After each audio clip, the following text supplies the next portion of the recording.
শান্তশ্রী নামের এই গ্রামটা শান্ত ছিল না মোটেও, কারণ এখানে একটা ঘরে চলতো প্রতিদিন কান্না, অভিমান আর হিংসার আগুন। সে ঘর রামপ্রসাদের বাড়ি। দুই ছেলের বিয়ে হয়েছে। একজনের বউ শান্ত, সৎ, দরিদ্র, নাম তার মিতা। অন্যজনের বউ হিংসুটে, দজ্জাল, লোভী, তার নাম সুলতা। মিতা উনুনের ধারে বসে চুপচাপ রান্না করছে এবং সুলতা রাগে গজগজ করে, দেখেছো মা, দেখেছো, আমি একটু দেরি করলে শ্বশুরবাড়ির সবাই আমাকে কথা শোনায়। আরে মিতার দেরি কেউ দেখতেই পারে না, সে তো সোনায় মোড়া। বড় বৌমা, তুমি ভুল করছো। মিতা পরিশ্রমী, সে সকাল থেকে ঘরের নানা কাজকর্ম করে। তার মানে আপনি কি বলতে চাচ্ছেন আমি ঘরের কাজ একটাও করি না? আহা, আমি সেটা বলতে চাইনি বড় বৌমা। তাহলে মিতার গুণগান গেয়ে আমাকে কি বোঝাতে চাইছিলেন মা? ও কি কাজ করে তা আমি দেখতেই পাই। দিদি, আমি কি কিছু ভুল করেছি? চুপ, একদম চুপ। তোমার ভদ্রভাব দেখিয়ে নিজেকে অত সৎ প্রমাণ করতে হবে না। সবার সামনে নিজেকে ভালো দেখানোই এবার বন্ধ করো তুমি। দুপুরবেলা মিতা সকলকে খেতে দিচ্ছিল এবং সুলতা রাগী চোখ নিয়ে মিতার দিকে তাকিয়েছিল। এই ডালটা এত পাতলা কেন? মাকে খাওয়ানোর সময় কি তুমি এভাবেই দাও? আমি তোমার উপর একটু চোটপাট করি বলে তুমি আমাকে এমন ডাল খাওয়াবে? না না না মিতা, আমি তোমার কাছ থেকে এটা আশা করিনি। দিদি, আমি তো আলাদা করে মায়ের জন্য ডাল করিনি, আমি তো একসঙ্গেই ডাল রান্না করেছি। তোমার কোথাও একটা ভুল হচ্ছে। মিথ্যা মিথ্যা মিথ্যা, তুমি সবসময় মিথ্যে কথা বলো। তুমি নিজেকে সবসময় ভালো দেখাতে চাও। আমি তোমার রান্না করা খাবার খাবো না।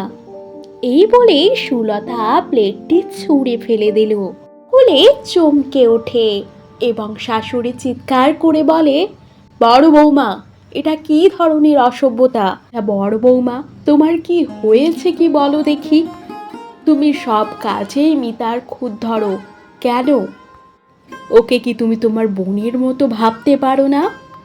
তাছাড়া কষ্ট করে ও দুবার ডাল কেনই বা বানাবে? আমি তো বলেইছি এই মেয়ে সবার সামনে ভালো সাজে আর আমাকে বারবার ছোট করার চেষ্টা করে। তোমরা তোমরা কেউ আমার কথাই শুনতে চাও না। তার দিদির কথা ভাবতে ভাবতে কাঁদছিল।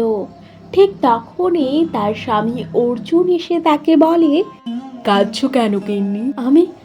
আমি দিদিকে কখনো কষ্ট দিতে চাই না, কিন্তু আমাকে দিদি কেন ভুল বোঝে, আমাকে কেন সহ্য করতে পারে না। আমি তো সকলকে নিয়ে মিলেমিশে থাকতে চাই, কিন্তু হিংসা গিন্নি, হিংসা হিংসা মানুষের চোখ অন্ধ করে দেয়। তোমার ভালো সে কখনো দেখতে পারবে না।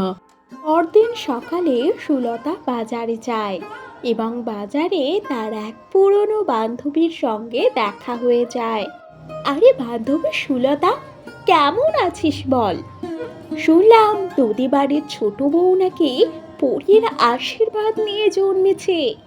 না, মানে গ্রামের সকলে বলা বলি করছিল তো, তাই আর কি।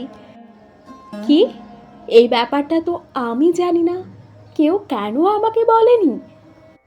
যে মেয়ে এত ভালো তার নাকি ভাগ্য খুব ভালো হয়। সুলতার চোখ রেগে লাল হয়ে যায়। তাহলে তাহলে এই জন্য সবাই মিতাকে ভালোবাসে? আমি না থাকলে সকলেরই ভালো হয়?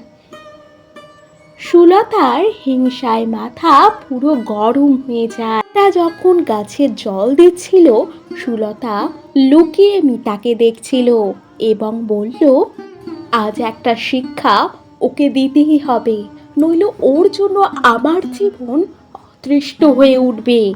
না না না না, এটা তো আমি কিছুতেই হতে দেব না।